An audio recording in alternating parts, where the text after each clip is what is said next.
Following the game's best on the worldly golf tours from tournament to tournament and from continent to continent is one of the biggest jobs of televised sport.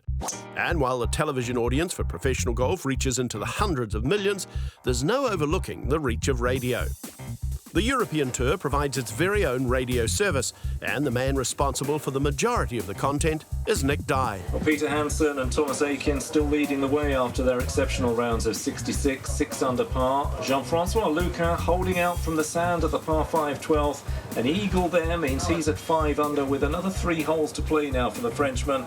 Hate this job. Absolutely terrible. Going to 37 different venues around the year and working so hard. No, I absolutely love it. Fell on my feet with doing this. Do love golf. Sadly, never get to play it these days because you're always at a tournament and never got the opportunity to go out. And that applies to watching the world's best players also. Dye may be literally a stone's throw away from the action, but come tournament time, this is his office. The media centre is abuzz on tournament days, a variety of online, print and television journalists working. And Dye, with his daily radio broadcasts and live feeds, is a part of the mix. It involves actually getting in from just about the first tee time of the morning, reflecting the scores for radio stations around the world, some of it purely for the internet so that on EuropeanTour.com it's available throughout the day.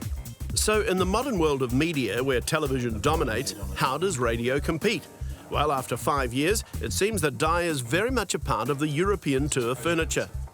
That also applies to other media representatives and the players themselves. Essentially, I've got great access because I've been doing this for 5 years now, so I know all the guys, so they almost expect me to be waiting at the 18th when they've had a good day. And Dye is one of the men instrumental in adding the European Tour radio news service to the Tour's media mix.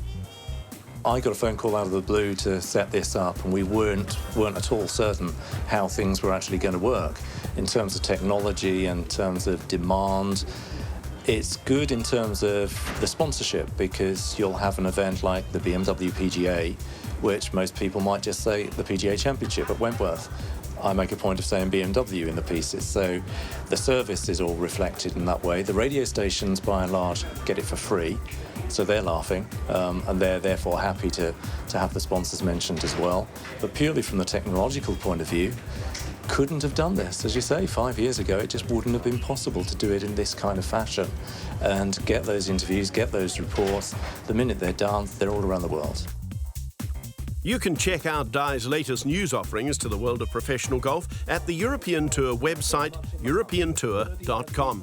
And you can be sure wherever in the world the game's best are competing, Dye will be telling their story.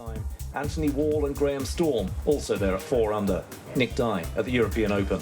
I love it when we're doing the Asian swing, when you can actually get from Indonesia this year down to Australia, back up to Malaysia.